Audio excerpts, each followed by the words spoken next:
Hey guys, hope everybody's doing good today on this Monday afternoon. Like I promised you guys, we're going to start doing these daily devotions just to keep us connected and also to give you guys an opportunity to dive into God's Word. We are going to be looking at Ephesians chapter 6, starting in verse 10, looking at the whole armor of God. And like I said, we're going to break this thing up into segments. So I'm not going to be doing each one of these on my own. We'll be calling on you guys to engage as well.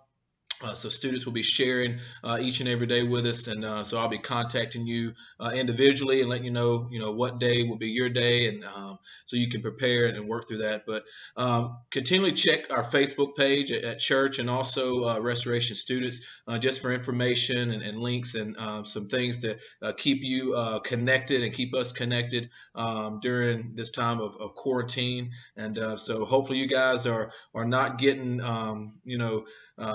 stir crazy inside your homes. I know you're missing your friends at school and maybe even some of your teachers. I don't know, but we just wanted to reach out to you today and ask that you would. Share this time with your friends. Let this be an opportunity for you as the body of Christ, like never before, to be that light, to be that salt that God has called us to be, because it's times like these that people are looking to the church and looking to people of faith and saying, okay, what does all this mean? Where is God in this?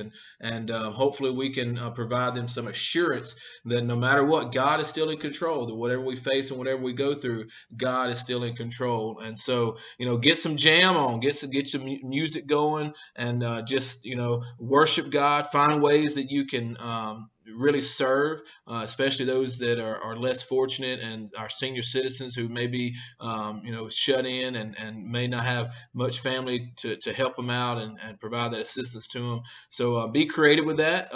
As Pastor gave us a challenge earlier, reach out to our leaders of our city and others in authority and bless them during this time as well, and let them know you care about them, and just send them a thank you note or something like that to tell them a job well done, because they're facing things that we wouldn't even imagine, having to deal with, the stress and things like that. So let's go ahead and dive into God's Word. I'm not going to keep you too long, maybe about 5 or so minutes for each of these devotions, because I know you got a lot going on, right? You got a lot to do. Just kidding there. But by the way, we are going to have another challenge this week, maybe even a couple.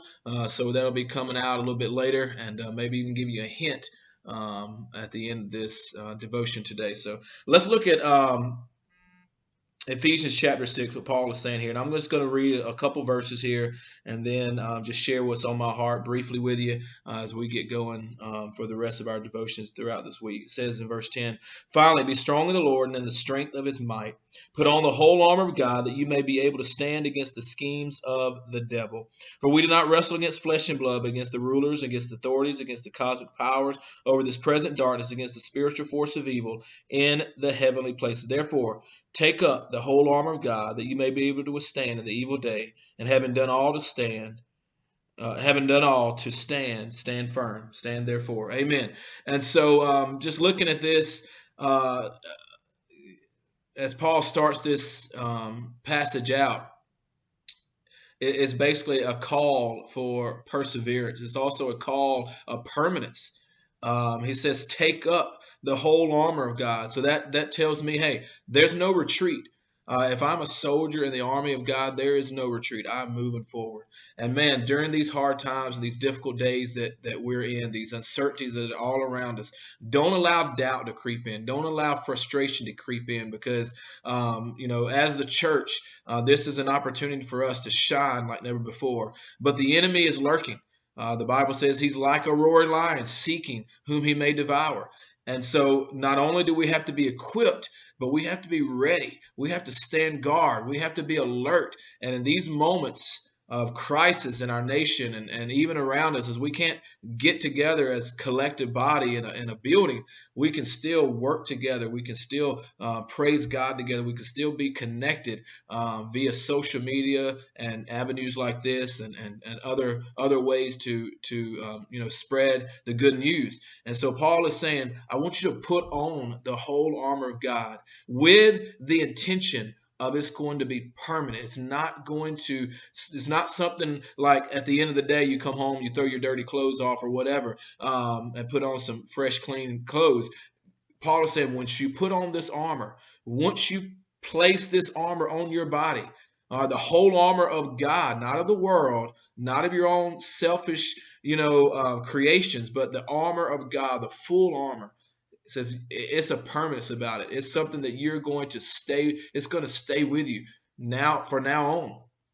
And so, it's something that we have to keep in the back of our mind, that even when we're fighting against the forces of darkness, even when we're standing up against our own attacks that come our way, we have to be willing to take that stand. He says to stand firm, to stand firm. And when you've done all to stand, keep on standing, because it's times like these that the world is looking to the church and saying, okay, are you still standing? Are you still firm? Are you still rooted and grounded in Christ, as we've talked about before? And I love this. It's that commitment to God that's going to sustain us forevermore. And so I want to encourage you today as we continue to read Ephesians chapter 6, starting with verse 10 and going to about, I guess, verse 20 or so, to really pray about these scriptures, apply them to your life, because we're going to be looking, like I said, a little bit closer at them, and even having other students share with us about these verses. And so just want to encourage you. And man, so the question is, what are we going to do? What are we going to do with the armor? Are we going to put on the armor, or are we just going to let it keep hanging up in the closet and maybe I'll get to it when I want to? And here's another thing about the full armor of God. It's not something that we say, hey, I'm going to take the helmet and not the breastplate. I'm going to take the shield, but I'm not going to take the sword, because he says take up the full armor of God. If we're going into combat, and we're on the battlefield, we cannot allow one single piece of this armor just to be left behind. We have to take it all with us. So I want to encourage you in that. Went over a little bit of my time there, I can see, but you know what? Hey, we're all in this together, and we're going to work it out in due season. Amen. And so just to give you a little bit of a hint of what's to come for the challenge this week. Are you ready? All right, here it is. Here it is. We'll see what that means a little bit later. God bless you. We love you guys. Amen.